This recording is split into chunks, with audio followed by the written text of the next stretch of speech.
The Oaz family, Oaz, Esawo, and their young son, Osato, lived a comfortable and happy life in their bustling city home.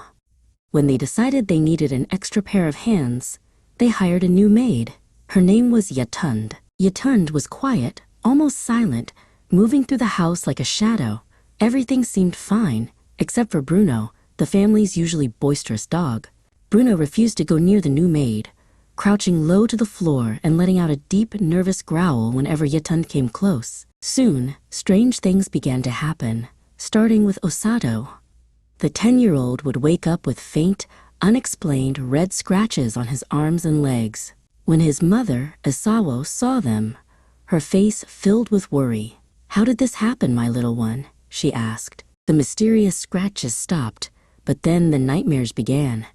Osato would wake up screaming from bad dreams, calling out for Oaz, his father, to check under his bed for the dark shadows that only he could see. Then a greater sadness hit the household.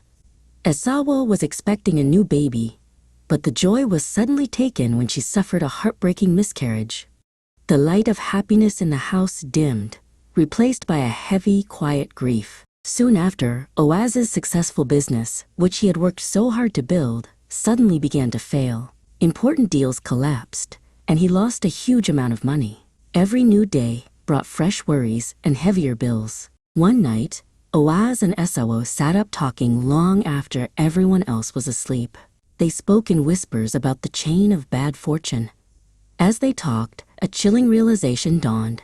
Everything had started to go wrong after Yetund, the quiet maid, arrived. The next morning, the family found Yetund's room tidy and empty. Her small bag was gone.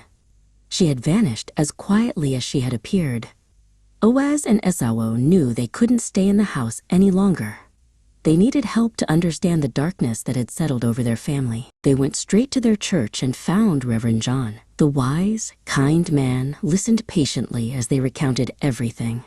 Bruno's fear, the scratches, the nightmares, the loss, and the business failure. Reverend John closed his eyes for a quiet moment, praying. He opened them and spoke with a calm, clear authority that filled the room. "The problem, my family, was not your house. Your house was blessed. The problem was the seed planted in it. Yetund," he continued gently, "was not a maid sent for service. She was sent by forces of darkness to steal your joy, your peace, and your future. She was the quiet evil hidden in plain sight, an attempt to break your faith." Esawo gasped in shock, while Osato felt a deep shiver